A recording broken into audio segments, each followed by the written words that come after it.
शाम के 7 बज रहे थे।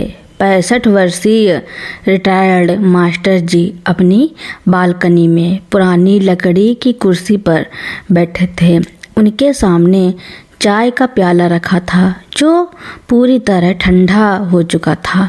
उनके हाथ कांप रहे थे, लेकिन उम्र की वजह से नहीं बल्कि उस दहशत से जो रसोई से आ रही बर्तनों की तेज आवाज़ के साथ उनके दिल में बैठ जाती थी। दीनानाथ जी का बेटा सुमित शहर का एक प्रतिष्ठित वकील था। उसकी पत्नी तन्नू बाहर की दुनिया के लिए एक आदर्श बहू और सोशल वर्कर थी। वह अक्सर वृद्ध आश्रमों में जाकर दान करते हुए फोटो डालती थी, लेकिन घर की दहलीज के अंदर उसका असली चेहरा कुछ और ही था। सुमित के ऑफिस जाते ही तन्नू का व्यवहार बदल जाता। वह दीनानाथ जी को एक पुराने स्टोर रूम जैसे कमरे में रहने पर मजबूर करते थे। उस दिन भी कुछ ऐसा ही हुआ। सुमित एक केस के सिलसिले में दूसरे शहर गया हुआ था। तन्नू ने कमरे में आकर दीनानाथ जी की दवाइयों का डिब्बा फर्श पर पटक दिया। तन्नू चीखते हुए बोली, ये क्या नाटक लगा रखा है? रोज रोज बीपी की गोलियां। पता है ये दवाइयां कितनी महंगी आती हैं? वैसे भी अब जीकर क्या करोगे? बेटे की कमाई बस आपकी इन बीमारियों में लुटा दूं? दीनानाथ जी की आंखों में आंसू आ गए। उन्होंने धीमी आवाज़ में कहा, बहू, ये दवाइयाँ सुमित के पैसे से नहीं, मेरी अपनी पेंशन के पैसे से आती हैं। यह सुनते ही तन्नू आग बबूला हो गई। उसने दीनानाथ जी का हाथ झटक दिया और बोली, पेंशन? वो पेंशन अब मेरी है। इस घर को चलाने के लिए कल से अगर दवा मांगी तो याद रखना 3 दिन तक खाना नहीं मिलेगा। दीनानाथ जी ने सोचा था कि वे सुमित को बताएंगे, लेकिन तन्नू ने उन्हें पहले ही धमकी दे रखी थी कि अगर उन्होंने सुमित से कुछ कहा तो वह खुद को नुकसान पहुंचाकर सुमित पर घरेलू हिंसा का केस दर्ज करवा देंगी। एक पिता अपने बेटे का करियर बर्बाद होते कैसे देख सकता था, इसलिए वे चुप रहे। लेकिन उस दिन सुमित की मीटिंग कैंसिल हो गई थी। वह घर जल्दी आ गया था, लेकिन उसने डोरबेल नहीं बजाई। उसने देखा कि घर का मुख्य दरवाज़ा आधा खुला है। जैसे ही वह अंदर दाखिल हुआ, उसे तन्नू की तेज़ और कड़वी आवाज़ सुनाई दी। सुमित वहीं रुक गया। उसने देखा कि तन्नू उसके पिता के सामने खड़ी होकर उन्हें अपशब्द कह रही थी। तन्नू ने दीनानाथ जी की थाली में सिर्फ सूखी रोटियां फेंक दी और कहा, ये खाओ और चुपचाप सो जाओ। सुमित का खून खौल उठा। उसने हमेशा सोचा था कि तन्नू उसके पिता का बहुत सम्मान करती है, क्योंकि तन्नू उसके सामने हमेशा पिता जी के पैर छूती थी और उनके लिए फल काट कर लाती थी।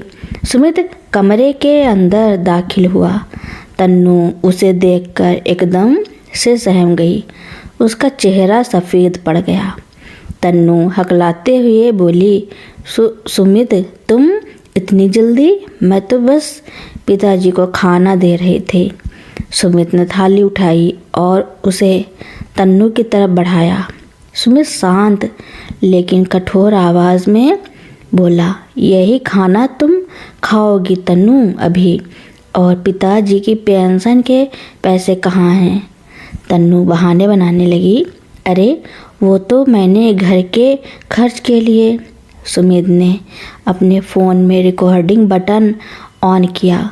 उसने पास के पड़ोसियों और सोसाइटी के गार्ड को भी बुला लिया। वह अपनी पत्नी की असलियत सबके सामने लाना चाहता था। सुमित ने अपने पिता के पैर पकड़े और रोते हुए कहा, पिताजी मुझे माफ़ कर दीजिए। मैं कानून की किताबें पढ़ता रहा लेकिन अपने ही घर में हो रहे अन्याय को नहीं देख पाया। दीनानाथ जी ने कांपते हाथों से सुमित के सिर पर हाथ रखा। सुमित ने उसी वक्त फैसला लिया।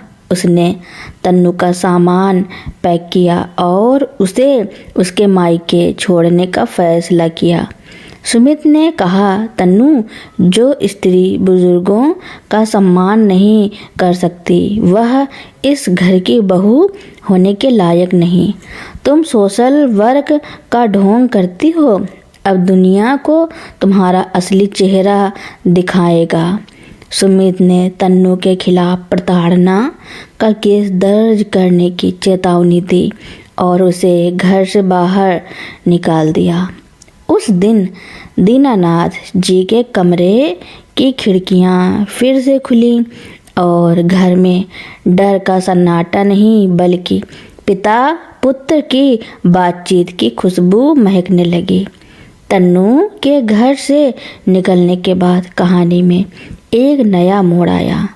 सुमित को लग रहा था कि सब ठीक हो जाएगा, लेकिन असली परीक्षा तो अब शुरू होनी थी।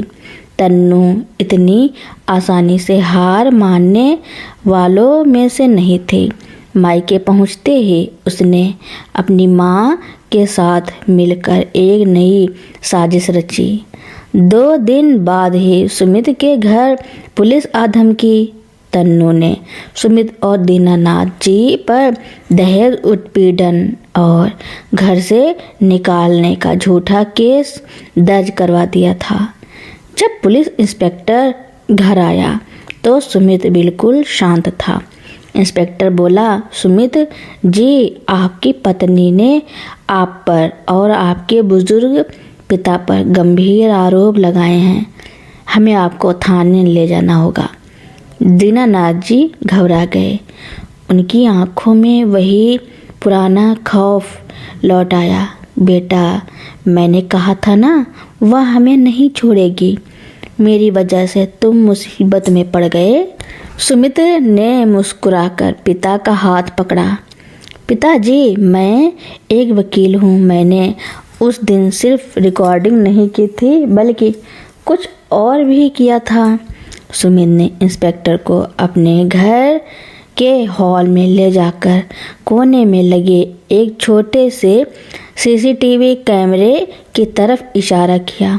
सुमित ने बताया कि पिछले 1 महीने से उसे घर के माहौल में कुछ अजीब लग रहा था, इसलिए उसने छुपकर यह कैमरा लगवाया था। उस कैमरे की फुटेज में सब कुछ साफ था।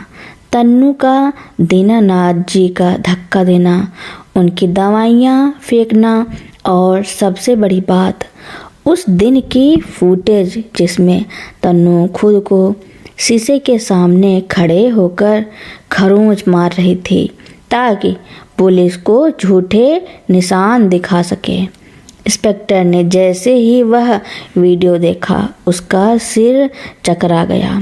उसने तुरंत तन्नू को फ़ोन लगाया और उसे अगले दिन कोर्ट में पेश होने का आदेश दिया। अगले दिन अदालत में तन्नू और उसके वकील ने खूब नाटक किया। तन्नू ने रोते हुए कहा कि उसे घर में प्रताड़ित किया जाता था, लेकिन जब सुमित ने कोर्ट में वह सीसीटीवी फुटेज और पड़ोसियों की गवाही पेश की तो पूरा सन्नाटा छा गया। जज साहब ने चश्मा उतारते हुए कहा, समाज में महिलाओं की सुरक्षा के लिए बने कानूनों का ऐसा दुरुपयोग शर्मनाक है। एक बुजुर्ग पिता जिन्होंने अपनी पूरी जिंदगी बेटे को पालने में लगा दी, उन्हें इस उम्र में ऐसी जिल्लत देना अक्षम्य अपराध है। कोर्ट ने न केवल तन्नू की याचिका खारिज की बल्कि उस पर झूठी गवाही और बुजुर्गों के साथ क्रूरता के लिए भारी जुर्माना लगाया और उसे जेल की सज़ा सुनाई। कोर्ट से बाहर निकलते समय दीनानाथ जी के चेहरे पर एक अजीब सी शांति थी। सुमित बोला, पिताजी अब आप खुश हैं? दीनानाथ जी बोले, बेटा आज मुझे खुशी इस बात की नहीं है कि वह जेल गई, खुशी इस बात की है कि मेरा बेटा अंधा नहीं था। तुमने सच का साथ दिया, चाहे वह तुम्हारी पत्नी ही क्यों ना हो। घर पहुंचकर सुमित ने सबसे पहले उस स्टोर रूम का ताला तोड़ा जहां उसके पिता को रखा जाता था। उसने अपने पिता का बिस्तर वापस सबसे बड़े और हवादार कमरे में लगवाया।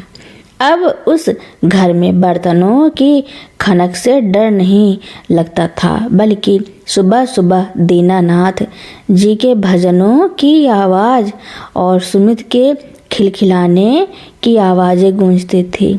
तन्नू के जेल जाने के बाद सुमित और दीनानाथ जी की जिंदगी पटरी पर लौटने लगी थी, लेकिन कहानी का सबसे बड़ा सबक अभी बाकी था।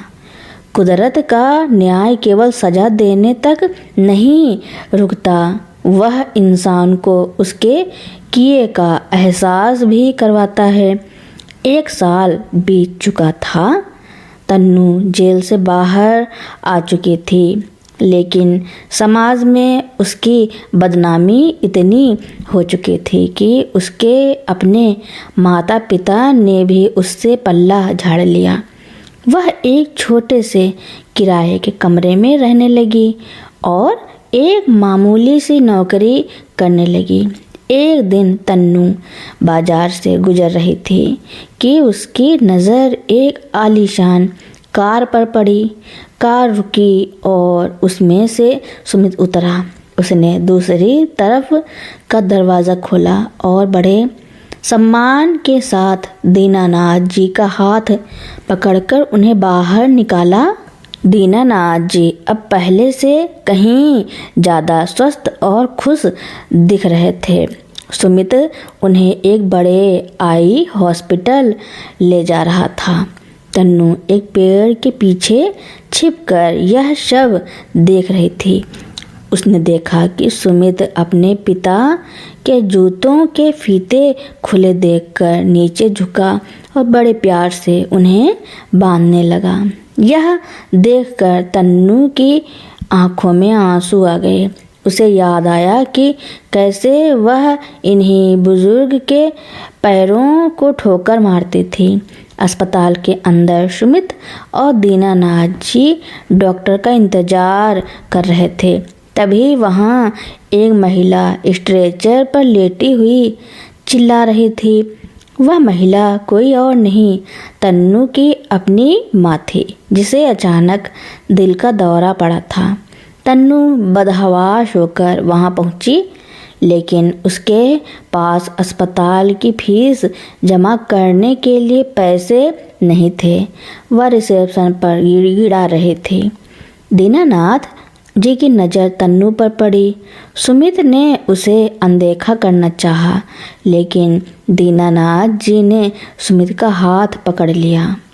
दीनानाथ जी बोले, बेटा वो देखो तन्नू, उसकी माँ की हालत खराब है। सुमित बोला, पिताजी उसने हमारे साथ जो किया उसके बाद हमें फ़र्क नहीं पड़ना चाहिए। दीनानाथ जी शांति से बोले, बेटा उसने जो किया वो उसका संस्कार था, लेकिन हम जो करेंगे वो हमारा धर्म है। एक बीमार इंसान को तड़पता छोड़ देना हमारे संस्कार नहीं है।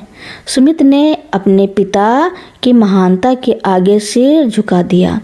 उसने आगे बढ़कर अस्पताल का सारा खर्च जमा कर दिया। जब तन्नू की माँ की जान बच गई तो तन्नू सुमित और दीनानाथ जी के पास आई। उसका अहंकार पूरी तरह टूट चुका था। वह दीनानाथ जी के पैरों में गिरकर फूट फूट कर रोने लगी। तन्नू बोली, बाबूजी मुझे माफ़ कर दीजिए, मैं अंधेरे में थी। मैंने आपके साथ जो किया मुझे उसका फल मिल गया है। आज मेरी अपनी माँ की जान बचाने के लिए मेरे पास कुछ नहीं था और आपने फिर से मेरी मदद की। दीनानाथ जी ने उसे उठाकर उसके सिर पर हाथ रखा और कहा, बेटी, नफरत का बदला नफरत से लिया जाता तो आज तुम और बर्बाद हो जाती। पाप का घड़ा एक दिन फूटता जरूर है, लेकिन उस मलबे से इंसान को नया जीवन शुरू करना चाहिए। जाओ अब अपनी माँ की सेवा करो और एक इंसान बनकर जियो। तन्नू ने सुमित की तरफ देखा। सुमित की आंखों में अब गुस्सा नहीं था, बस एक दूरी थी। सुमित ने साफ कर दिया कि रिश्ता खत्म हो चुका है, लेकिन इंसानियत अभी बाकी है। दीनानाथ जी और सुमित वापस आ गए। उस शाम दीनानाथ जी ने खिड़की से ढलते हुए सूरज को देखा और मुस्कुराए। उन्हें गर्व था कि उनके बेटे ने न केवल उन्हें न्याय दिलाया, बल्कि उनके दिए हुए संस्कारों की लाज भी रखी। घर के मंदिर में दिया जल रहा था और घर की दीवारें अब किसी खौफ से नहीं, बल्कि शांति और सम्मान की ऊर्जा से भरी हुई थी।